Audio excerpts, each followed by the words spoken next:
sirikal mar manywanda mar Broadbased, is it a selfish union korka kore? Yes, a very selfish union. Broad-based government is a selfish union. Why? In fact, naneno gine headline nini mar Standard takawe kaka kete Twitter. Taneno ka ji ohero nikech ji be kara support ni ma is very selfish. Nango? Asekwano gik mang'eny ka Sharon. Ji chandore. And let me pick from kama Jono we. Owacho gik moko ma very important. Koro ahero ni koro conversation ni dhi kumonego be no dhiye. King'iyo kata CBC wawere kata gi affordability mar nyithindo timang'ono afford gik mitiyo go e CBC. Sani nitie jopuonj mipuonjo kata mitiego e mbalariany mitiego CBC. Onge universities te Kenya ka ma pod tiego jopuonj. Gitiego jopuonj gi old model lony machon. Koro penji jopuonj gi kowuok gidhi puonjo nga. You understand? Mane miudo ka jopuonji chako bedo forced ni dhi for another training. You understand? Which is costly, mateni chulo pesa, to kendo time ni be no kao. Magi ahero ni koro walosi gik important issues. Koro nego be ni wang'iyo bende ni jopuonj madhi puonjo nyithindo wahero waseloso ko CBC obedo implemented. Can we also implement the same e universities mondo gi colleges mondo jopuonj matiego bendo tiegi kalore gi CBC? Mondo gidogi ka gipuonjo gima ging'eyo.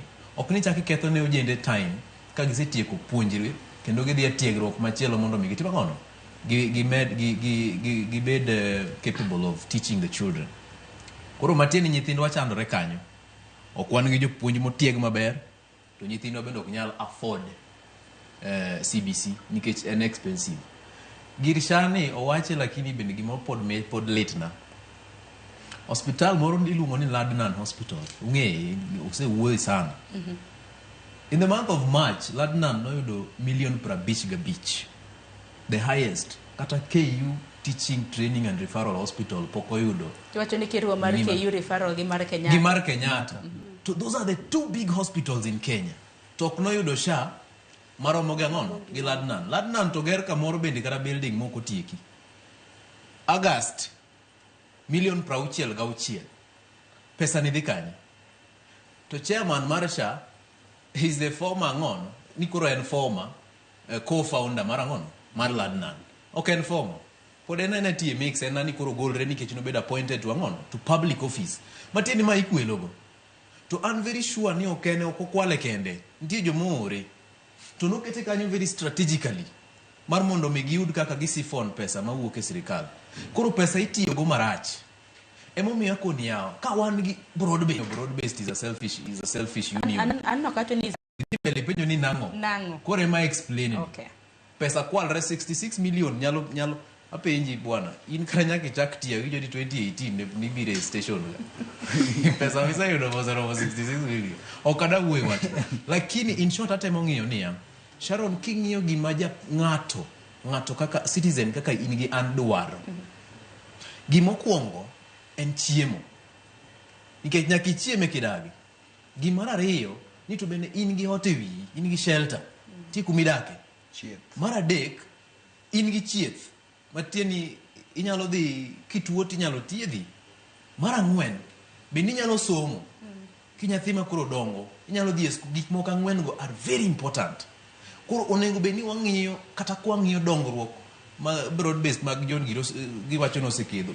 Bendo se konyo wayudo gik moko ang'wen gi. E kwa dhi gik moko sijui kia facelift kiango mago are luxuries.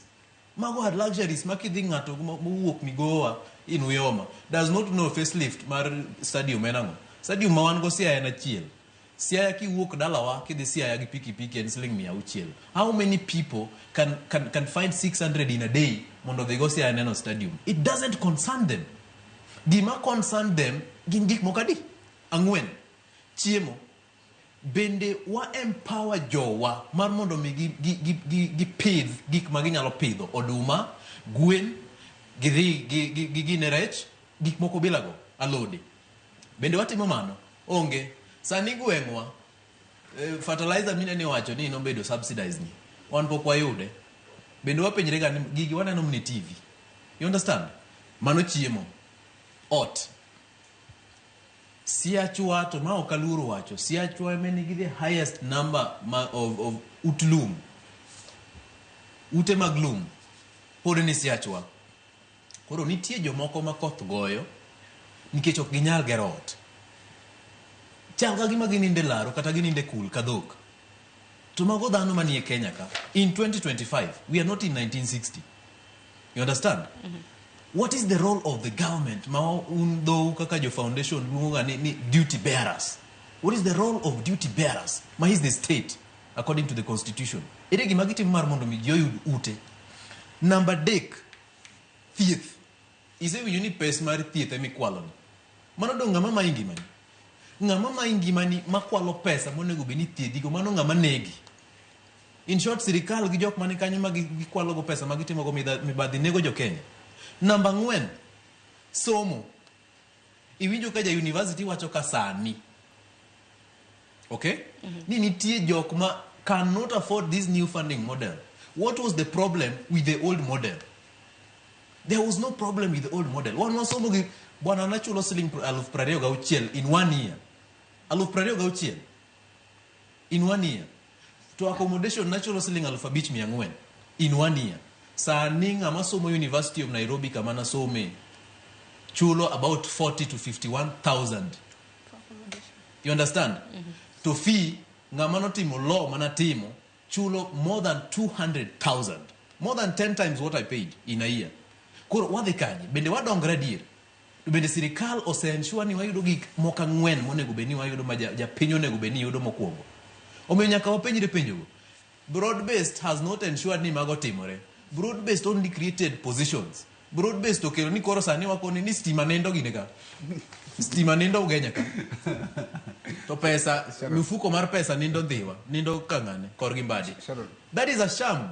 Okwanyal koni mifuko mar pesa nindo dhiwa. To dhiwa kanyo nitie ng'ama nindo kech. Tema don walose koten record jolon. Nikech niwacho ni gin professionals. Dhiwa kanyo nitie ng'ama nindo kech. Nitie ng'ama koth goyo, nitie ng'at ma ok odhi sikul, to nitie ng'at ma tuo nego.